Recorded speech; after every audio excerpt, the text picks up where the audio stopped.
네, 여기는 폭스바겐 부스입니다. 굉장히 많은 신차가 있는데 여러분들한테 꼭 소개시켜 드리고 싶은 차가 있어서 이 차를 골랐습니다. 바로 폭스바겐에서 가장 큰 SUV 아틀라스입니다.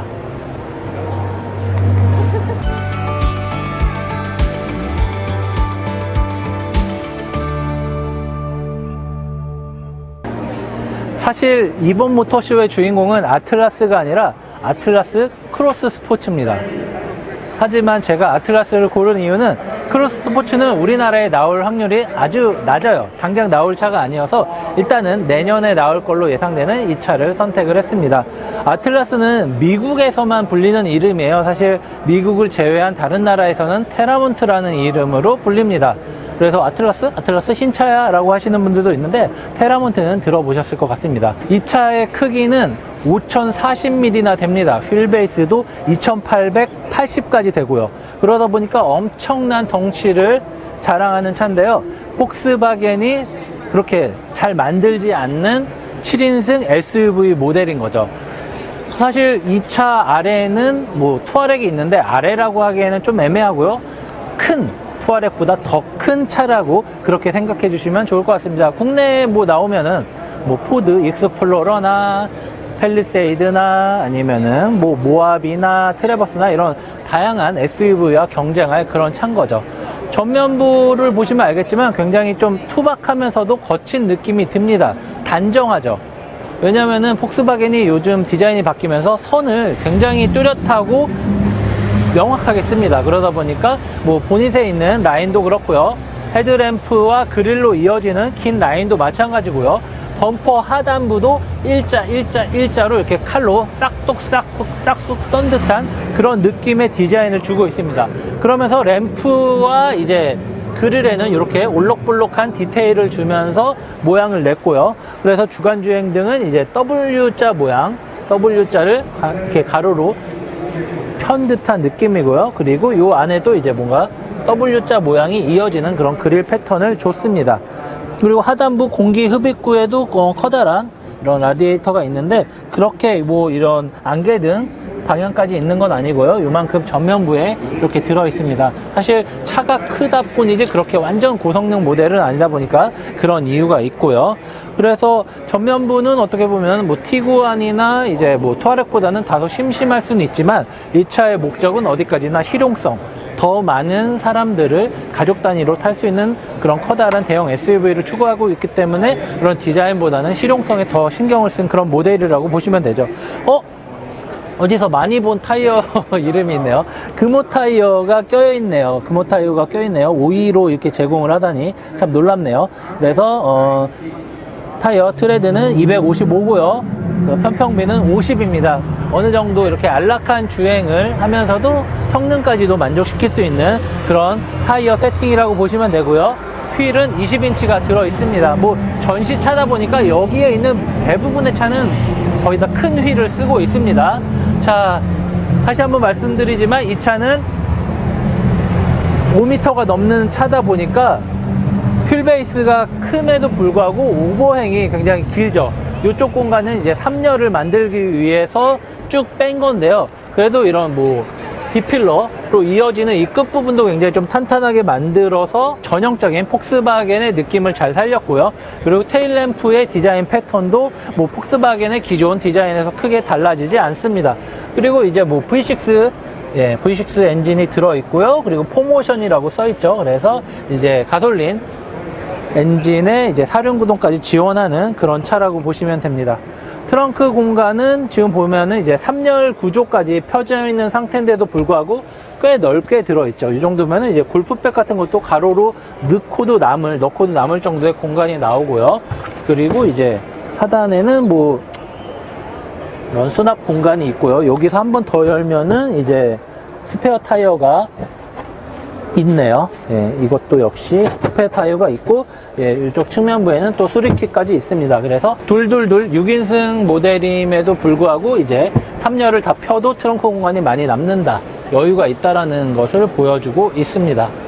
자, 그리고 후면부 하단에는 이제 트레일러를 끌을 수 있는 견인고리를 넣는 곳이 있고요.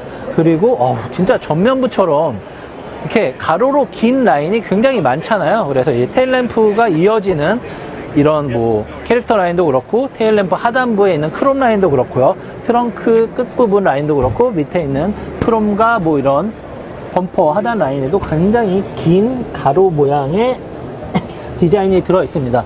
이 머플러 팁 같은 경우는 그냥 이거 페이크고요. 이 디자인을 위한 거고요. 이쪽에 보면은 양쪽에 이렇게 그 머플러가 따로 들어 있습니다. 와, 엔진은 차가 얼마나 큰지 아까 뒤에 V6라고 써 있는 거 보셨죠? V6라고 써져 있는데도 불구하고 이렇게 6기통 엔진이 들어있는데도 엔진룸이 밑으로 착 가라앉았죠. 차가 얼마나 큰지 이렇게 알 수 있는 그런 부분입니다. 예, 이 차 같은 경우는 이제 3.6 V6 엔진이 들어있어서 280마력 정도 내고요. 그리고 토크는 37 정도 됩니다. 변속기는 이제 8단이 들어가 있고요. 그래서 이 엔진이 이제 좀 차가 크다 보니까 이게 엔진 차체 크기에 엔진룸 높이를 맞춰버리면 무게중심이 너무 높아지기 때문에 엔진룸을 완전히 바닥으로 쫙 깔아놨습니다. 그래서 보시면은 이제 이 서스펜트 마운트를 비롯해서 이제 엔진 마운트 같은 게 이렇게 훤히 보이면서도 이제 단단하게 연결되어 있는 게 보입니다. 그리고 이제 에어필터 있고, 예, 배터리 있고요. 이런 식으로 넉넉한 이제 엔진룸을 갖추고 있네요. 이 차는 지금 2열 가운데 좌석 비어있는 이제 6인승 모델입니다. 7인승 버전 같은 경우는 가운데 시트가 있겠죠. 그래서 여기는 이제 별도로 시트가 젖혀지는 그런 구조는 아니고 이제 타고 이제 가운데로 이동하는 그런 구조인 것 같습니다. 자, 뒷좌석 2열을 한번 볼게요. 2열이 지금 시트를 뒤로 많이 당긴 상태여 갖고 굉장히 현재 요 정도로 앉았다고 쳤을 때 꽤 이 슬라이딩이 많이 됩니다. 여기까지 되죠. 이거를 최대한 밀면은 이 정도니까 한 20cm 정도 뒤로 앞으로 왔다 갔다 하는 그런 구조라고 볼 수 있습니다. 그래서 조금 더 여유 있게 잡으면 이 정도로 앉은 다음에 3열로 앉아 볼게요. 3열을 앉았는데 이 정도 공간이 남아요. 물론 제가 2열을 조금 과하게 앞으로 당긴 그런 부분도 있지만 이 정도라고 하면은 이제 3열도 충분히 앉을 수 있는 무릎 공간과 머리 공간이 나온다라고 볼 수 있을 것 같습니다.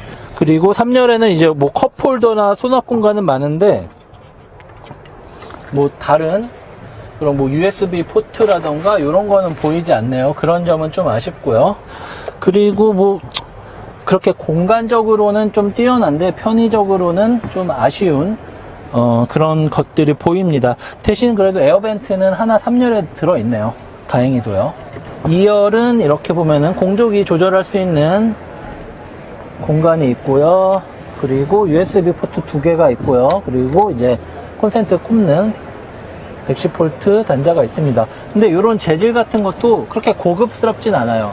말 그대로 이 차는 큰 SUV지 크고 고급스러운 SUV는 아니다 보니까 이런 공간이나 이런 거 편의성, 실용성에 주안을 둔 그런 모델이라고 보시면 될 것 같습니다. 그래서 이 천장에도 엄청 큰 엄청 큰 파노라마 선루프가 있습니다. 앞부분 열리는 건데 앞부분도 꽤 넓게 열리는 걸 볼 수 있어요. 근데 길이는 긴데 이 폭이 그렇게 넓지는 않아요. 그래서 요 열리는 공간 자체는 조금 아쉽습니다. 요 정도까지 열려도 좋을 것 같았는데 뭐 이런 비용이나 강성이나 이런 등등을 뭐 고려해서 뭐 요 정도로 타협을 한 것 같습니다.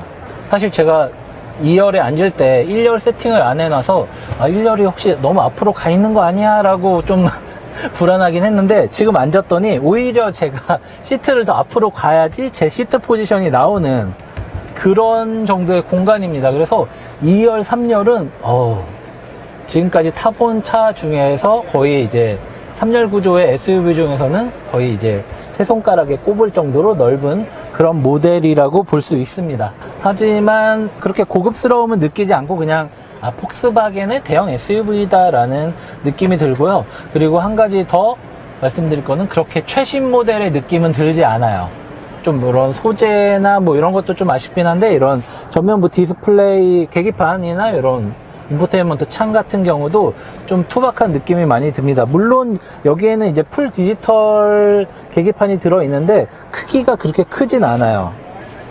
이 테두리도 굉장히 두꺼워서 그 투아렉이나 아우디, 폭스바겐 그룹에서 쓸 정도로 한 커다란 12.3인치는 아닌 것 같고 한 10인치 정도 되는 것 같아요. 좀 작은 디지털 클러스터가 있고요. 이 부분에도 한 8인치 정도밖에 안 되는 작은 모니터가 있습니다. 그래서 이런 구조는 일반 티구안이나 이런 거랑 비슷한 수준이라고 볼 수 있을 것 같습니다. 대신 엄청난 공간에 이런 콘솔이 있고요. 수납 공간은 굉장히 많네요. 그래서 이런 거 같은 경우는 여기에 올려놓을 수도 있고, 여기에 올려놓을 수 있는 공간이 있고요. 이런 글로우 박스도 굉장히 넓고요. 그리고 이제 터레인 모드 같은 경우도 다 있어서 스노우, 이런 고속 모드, 산길, 이런 식으로 모드를 바꿀 수 있는, 주행 모드를 바꿀 수 있고요. 나머지 변속기나 이런 버튼 배치들은 일반적인 폭스바겐에서 크게 다르지 않습니다. 정말 공간이 넓고 실용적이고 주행 성능까지 어느 정도 챙길 수 있는 그런 4륜구동 대형 SUV다라는 게 폭스바겐 아틀라스의 매력인 것 같습니다. 이 차가 너무 투박하다고 생각이 됐나봐요. 폭스바겐에서도요. 그래서 저는 굉장히 놀랍게도 폭스바겐 최초의 쿠페형 SUV를 티구안도 아니고 티록도 아니고 투아렉도 아니고 아틀라스에서 적용을 했습니다. 어떻게 보면은 이제 양산형 아니면 서민을 위한 Q8 같은 그런 버전이라고 보시면 될 것 같습니다. 그래서 가장 큰 특징은 이 후면부가 이렇게 쿠페 느낌으로 쫙 꺾인다라는 거죠. 그래서 아까 봤던 차랑 비교해 보시면은 이 뒤에 후면부 라인이 얼마나 이렇게 완만하게 꺾이는지 보실 수 있을 것 같고요. 그리고 이 테일램프 디자인도 좀 달라졌고요. 그리고 차체 크기도, 그러니까 아틀라스를 그냥 그대로 쿠페로 만들어 버리면은 너무 커다란 쿠페가 되기 때문에 그 차체 크기를 조금 줄이고 휠베이스도 조금 줄이면서 뭔가 좀 더 컴팩트한 느낌, 가장 큰 SUV지만 그래도 좀 컴팩트한 느낌을 주기 위해서 좀 고민을 했습니다. 그래서 디자인적으로 봤을 때 실내나 이런 거는 크게 바뀐 건 없고요. 이 차는 3열을 쓸 수 없는 5인승 모델입니다. 이 차는 5인승 버전도 있고 7인승 버전도 있는 걸로 알고 있어요. 그래서 실내 같은 거는 시트나 이런 거는 좀 바뀌었는데 다른 것들은 거의 그대로고요. 그리고 이제 전면부의 가장 큰 특징이 이제 주간주행등 패턴이 바뀌었네요. 원래 이게 W자 모양이라고 제가 말씀드렸잖아요. 근데 이제는 이제 L자가 2개 있는 모양으로 바뀌었습니다. 그래서 L자가 2개 있는 이런 아틀라스는 이제 쿠페형 모델인 크로스 스포츠라고 보시면 되고요. 이게 W자로 U자가 2개 붙어 있는 모양으로 이렇게 보이는 거는 그냥 아틀라스라고 생각하시면은 구분하시기 좋을 것 같습니다. 물론 이 후면부가 쿠페 형태로 꺾이는 그런 느낌도 확실히 다르긴 한데 그렇게 극단적으로 꺾이는 느낌은 아니어서 아마 그 방법이 가장 편할 것 같습니다. 자, 아틀라스는 내년에 한국에 들어올 가능성이 높은 모델입니다. 물론 인증 문제가 원활히 해결이 돼야 되겠지만 만약 들어온다라고 하면은 현대차 팰리세이드, 그리고 쉐보레 트래버스, 그리고 포드 익스플로러, 그런 대형 SUV와 경쟁할 그런 차라고 보시면 될 것 같습니다. 자, 이 차는 폭스바겐이 이번 모터쇼에서 월드 프리미어로 공개한 ID 스페이스 비전입니다. 전기차고요. 여태까지 폭스바겐이 내놓은 ID의 7번째 모델이라고 보시면 되겠습니다. 그리고 전면 이렇게 전체적으로 보시면 아시겠지만 길이가 굉장히 긴 느낌의 뭔가 패스트백과 외건이 적절히 섞인 그런 그랜투어러 모델이라고 보시면 될 것 같아요. 그래서 차가 굉장히 길고 낮고 넓은 그런 모델로 보시면 되는데 특이한 게 뭐냐면은 이렇게 푸시 누르면은 이제 문이 자동으로 닫히는 그런 것들도 있고요. 그래서 이거를 다시 누르면은 깜빡깜빡거려서 이제 열리는 그런 기능도 들어있고요. 그리고 전면부 보면은 이제 커다란 가로로 긴 모니터가 이제 모델 3 같은 한 15.5인치 정도 될 것 같은데, 그런 모니터가 가운데 있고, 이런 뭐 스티어링 휠에 있는 조작 버튼들도 이제 불이 들어왔다 안 들어왔다 하면서 버튼으로 누르는 방식. 그리고 계기판 같은 거는 엄청 작아졌죠. 실질적으로 저기서 보여줘야 될 거는 이제 속도 정도밖에 안 남은 거예요. 오히려 저기 보면은 이제 배터리가 몇 프로 남았냐, 그리고 속도가 얼마나 되느냐, 뭐 요런 정도, 주행거리 몇 킬로 남았냐, 요런 최소한의 정보만 요쪽 계기판에서 보여주면 되기 때문에, 나머지는 굉장히 이렇게 크래시패드 안쪽에 센터 패시아에 이런 버튼들로 간략하게 집어넣는 그런 것을 사용하고 있습니다. 그래서 이렇게 도어 트림의 이런 윈도우 버튼 같은 경우도 이제 굉장히 좀 각 버튼이 분할된 게 아니라 한 면에서 각 기능을 줘서 누를 수 있게, 그리고 이게 불이 들어왔다가 사용되지 않을 때는 불이 싹 꺼지는, 아니면 이게 조도가 낮아지는 그런 방식으로 된 거고요. 차 같은 경우는 뭐 이렇게 전기차예요. 그래서 한번 충전하면은 거의 600km까지 달릴 수 있는 그런 전기차를 만들었는데, 폭스바겐이 제일 잘하는 것 중에 하나, 칭찬해야 될 것 중에 하나가 뭐냐면은, 요런 뭐 첨단 기술 요런 게 아니라 600km를 달릴 수 있는 전기차를 굉장히 저렴한 가격에 내놓기로 목표를 잡았다는 거예요. 디젤 게이트로 흔들리는 회사 자체를 전기차 회사로 바뀌면서, 그러면 우리가 다시 예전의 그런 명성을 획득하려면은 어떻게 해야 되나. 그래서 이런 기술적인 것도 있지만, 우리는 좋은 전기차를 가장 저렴한 가격에 공급할 거야 라고 해서 가격을 계속 낮추고 있습니다. 그래서 이 차 같은 경우는 2년 안에 양산 모델이 나올 건데, 한번 앉아보도록 할게요. 보면은 15.5인치보다 더 큰데요. 이거 보면은 한 17인치는 될 것 같은데, 굉장히 커다란 모니터가 이제 분할이 돼서 뭐 내비게이션, 그리고 이제 게임, 그리고 이런 음악, 이런 등등으로 다양한 것들을 이제 모니터를 통해서 통합으로 제어가 되다 보니까, 이 센터 터널에도 버튼이 하나도 없잖아요. 버튼이 하나도 없습니다. 그리고 여기에는 변속기는 여기 칼럼으로 해서 후진, 중립, 그리고 드라이브, 브레이크 모드 이런 식으로 되어 있고요. 계기판에는 정말 딱 속도와 이제 배터리 잔량만 남아 있네요. 여기 보면, 그리고 파킹은 이 버튼으로 나오는 거죠. 그리고 방향지시등과 와이퍼는 왼쪽으로 통합이 됐고요. 그래서 여기는 하나도 없이 이제 컵홀더와 여기 보면 뭐 무선 충전 정도 지원되는 그런 정도의 공간이 나오고요. 여기는 이제 컨셉사 보니까 여기는 닫혀 있는데, 지붕에도 이제 글래스 루프 같은 경우도 이제 조도를 조절을 하는 거예요. 그래서 그 유리 자체가 이제 차단을 이렇게 했다가, 이렇게 어둡게 했다가 밝게 했다가, 어둡게 했다가 밝게 했다가를 이 유리 자체의 기술을 이용해서 이렇게 활용을 하는 겁니다.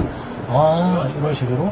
그리고 이제 룸밀러 같은 경우도 이제 카메라가 돼 있는 거죠. 카메라가 돼 있어서 이제 거울이 아니라 이제 카메라로 비치는 것들을 이렇게 보여주는데, 이것도 이제 많은 부분에서 사용되는 그런 방식입니다. 그리고 이거 보이시죠? 이게 가속 페달은 이제 세모 플레이 버튼이고, 멈추는 거는 이제 일시정지 버튼으로, 이런 식으로 뭐 꾸며놓는 것도 굉장히 재밌네요. 트렁크 같은 경우도 버튼으로 통해서 나오는데, 굉장히 네모나게, 네모 반듯하게 넉넉한 공간이 나옵니다.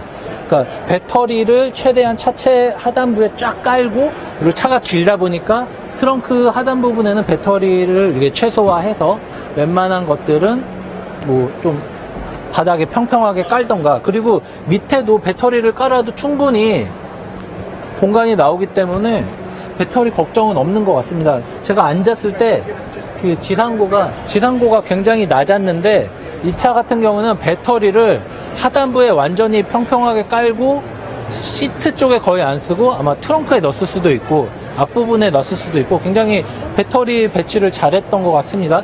뭐 600km 달릴 거면은 뭐 배터리 리튬이온이 한 그래도 한 90kW는 나와야 될 텐데, 굉장히 많은 배터리를 잘 배치해서 굉장히 커다랗고 넉넉한 그런 전기차를 만들어냈습니다. ID 스페이스 비전입니다.